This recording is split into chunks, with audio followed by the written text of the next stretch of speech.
तर मित्रांनो नमस्कार, पुन्हा एकदा आपल्या चॅनलवर स्वागत आहे। मित्रांनो मी आलेलो आहे आज देहू येथे। तुकाराम महाराजांचं देहू, तुकाराम महाराजाचं जन्मस्थळ देहू, तुकाराम महाराजांनी जिथे अभंग लिहिले ते देहू, तुकाराम महाराज वैकुंठी सदेह गेले ते ठिकाण देहू, हे सगळं काही देहूमध्ये आहे। आपण हे सर्व ठिकाणं आज पाहणार आहोत। देहूमध्ये काय काय पाहण्यासारखे ठिकाण आहे, कुठे आपण दर्शन घ्यायला पाहिजे, किती वेळ आपल्याला या देहूला लागतो, ही सर्व माहिती आपल्याला आजच्या या व्हिडिओमध्ये मिळणार आहे।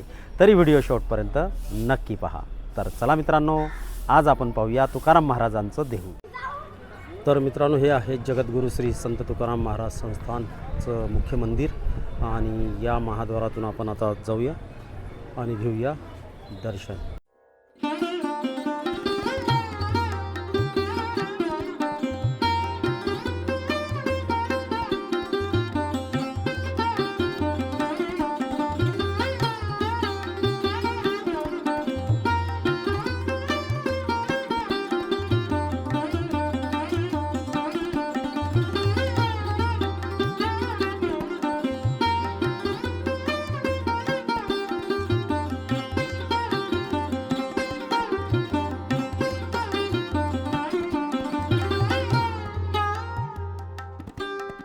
आणि मित्रांनो हे आहे सद्गुरू श्री संत तुकाराम महाराज मंदिर, शिळा मंदिर म्हणतात। या शिळा मंदिर म्हटलं म्हणजे आतमध्ये एक शिळा ठेवलेली आहे।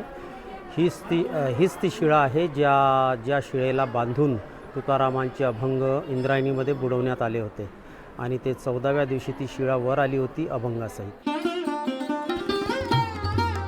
तुकाराम महाराजांनी ज्या स्वतः लिहिलेल्या आहेत त्या हस्तलिखित अभंग गाथा या ठिकाणी ठेवलेल्या आहेत दर्शनाकरिता, आपण पाहू शकता।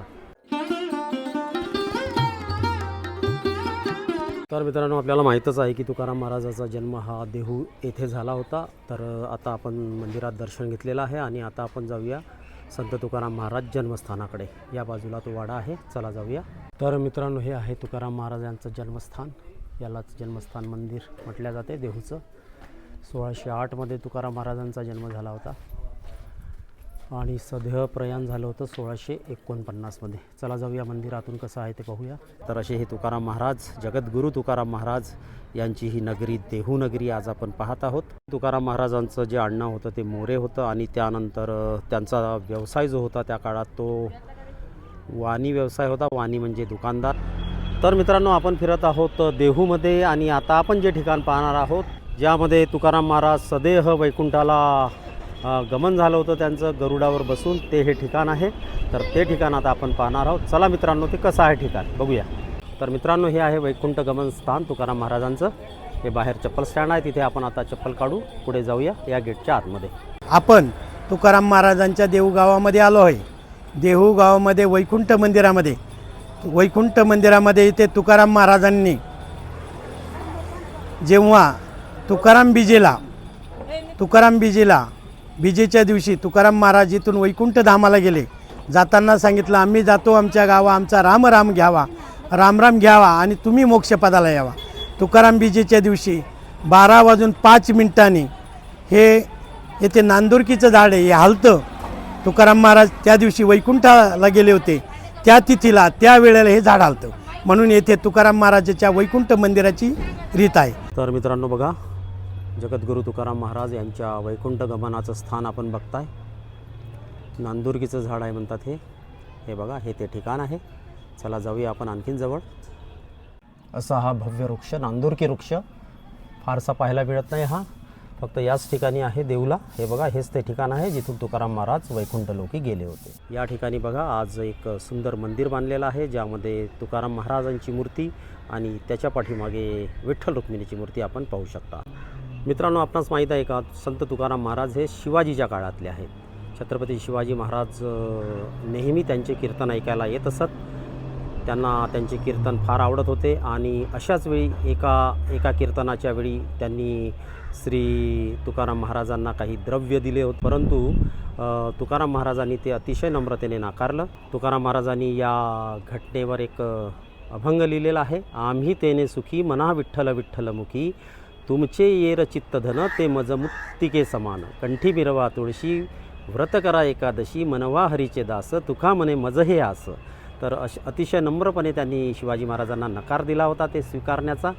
तर असे हे तुकाराम महाराज शिवाजी महाराज त्यांचे भक्त होते, हे या प्रसंगावरून आपल्याला दिसून येते. तर बघा मित्रांनो, हा एक प्रसंग आहे वैकुंठलोकी गमन जे तुकाराम महाराजांचं झालं होतं, त्या प्रसंगाचं हे एक सुंदर चित्रण या ठिकाणी केलेलं आपण पाहू शकता.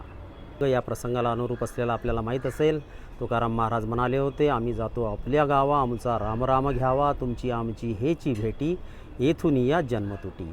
तर मित्रांनो, असे एक से एक अभंग तुकाराम महाराजांनी लिहिलेले आहेत. तर मित्रांनो, तो हा प्रसंग आहे ज्यावेळेस संत तुकाराम महाराजाचे ग्रंथ काही त्यावेळेसच्या जे पंडित म्हणून घेणारे होते त्यांनी इंद्रायणीमध्ये बुडवले होते, परंतु 14व्या दिवशी मात्र ते ग्रंथ पुन्हा वर आले. तर तो हा प्रसंग या ठिकाणी दर्शवलेला आहे, आपण पाहू शकता. तर शिवाजी महाराज आणि संत तुकाराम महाराज यांच्याशी संबंधित एक गोष्ट आणखीन एक प्रचलित आहे. झाले असे होते की तुकाराम महाराजाचे कीर्तन एका ठिकाणी सुरू होते आणि त्या ठिकाणी शिवाजी महाराज नेहमीप्रमाणे आले. मुघलांना ही माहिती मिळाली की शिवाजी महाराज तुकाराम महाराजांचं कीर्तन ऐकत आहे या ठिकाणी, तर त्यांनी घेराव टाकला त्या ठिकाणी. तर अशावेळी तुकाराम महाराजांनी विठ्ठलाला विनंती केली की आपल्या शिवाजी महाराजाला काही व्हायला नको.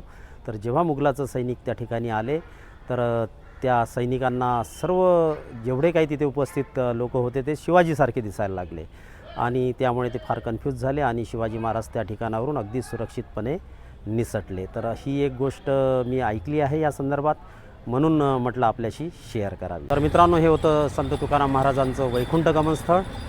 आता आपण जाऊया गाथा मंदिर पाहायला आणि त्याच ठिकाणी आपण ते स्थळ देखील पाहू ज्या ठिकाणी संत तुकारामांच्या गाथा इंद्रायणीमध्ये बुडवल्या गेल्या होत्या. तर चला मित्रांनो, आता पाहूया आपण गाथा मंदिर यानंतर. तर मित्रांनो, देहू येथे फिरत असताना बाकी ठिकाणं तर सगळे जवळजवळ आहे, परंतु गाथा मंदिर जे आहे थोडंसं लांब आहे, म्हणजे 1 किलोमीटर अंतरावर आहे. तर वैकुंठ गमन स्थान पाहून झाल्यानंतर जेव्हा आपण बाहेर येतो त्या ठिकाणी रिक्षा आहेत जे फक्त 10 रुपये घेतात गाथा मंदिर येथे जाण्याकरिता.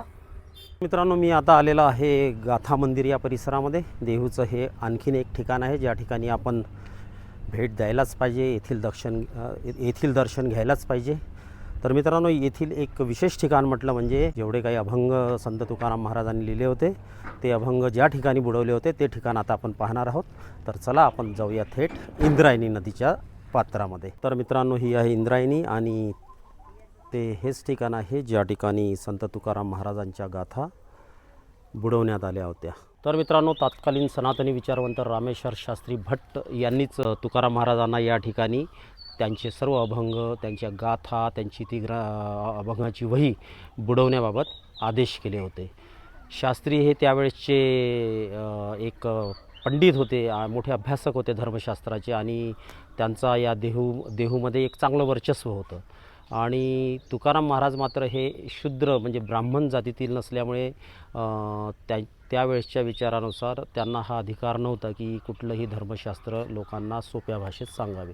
तर तुकाराम महाराजांनी ते काम केल्यामुळे त्यांना ते काही रुचलं नाही. त्यांचा वाढता प्रभाव पाहूनही त्यांना त्याविषयी जरा हेवा वाटत होता आणि म्हणूनच त्यांनी तुकाराम महाराजांना इंद्रायणी नदीमध्ये त्यांचे ग्रंथ बुडवण्याबाबत आदेश दिले होते.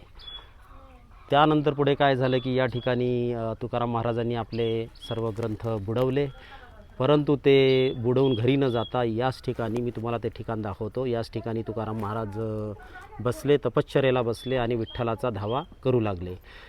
14व्या दिवशी 13 दिवस ते अन्न पाणी न घेता या ठिकाणी ते विठ्ठल विठ्ठल करत बसले होते.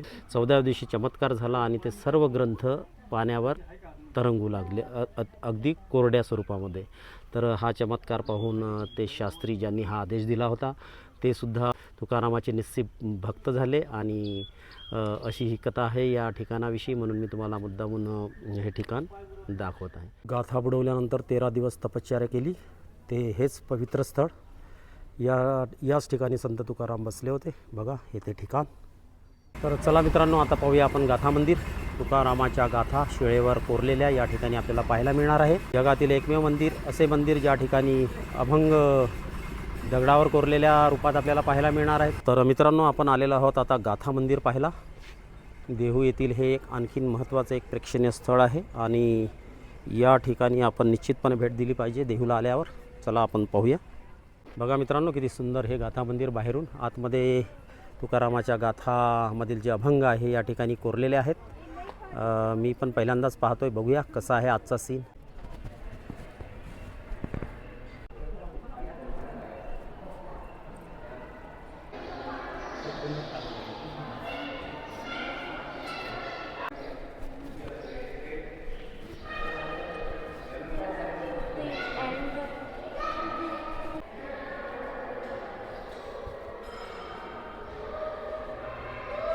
तर बघा मित्रांनो, या ठिकाणी 4145 अभंग कोरलेले आहेत. मी तुम्हाला ही शेवटची शिळा दाखवत आहे. बघा, जगात असलेलं हे एकमेव मंदिर की एवढ्या मोठ्या प्रमाणामध्ये अभंग कोरलेले आहे संगमरमराच्या दगडावर. तर मित्रांनो, हे होतं गाथा मंदिर देहू येथील. हे आजच्या दिवसातलं आपलं हे शेवटचं ठिकाण होतं आणि माझ्या माहितीप्रमाणे जे महत्त्वाचे ठिकाणं होते ते सर्व आपण देहूमधले पाहिलेले आहेत आणि त्याबद्दलची पुरेपूर माहितीसुद्धा घेतलेली आहे.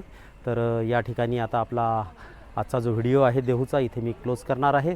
तर मित्रांनो, मला आशा आहे आपल्याला आजचा व्हिडिओ नक्की आवडला असेल. जर आवडला तर आपल्या तशा प्रतिक्रिया नक्की कळवा आणि तुमच्या दृष्टीनं जर काही ठिकाण एखादी पाहायचं राहून गेलं असेल ते सुद्धा तुम्ही आपल्या कॉमेंटमध्ये जरूर लिहा, जेणेकरून आपल्या प्रेक्षकांनासुद्धा हे माहीत होईल की या व्यतिरिक्त देखील देहूमध्ये पाहण्यासारखी ठिकाणं आहेत.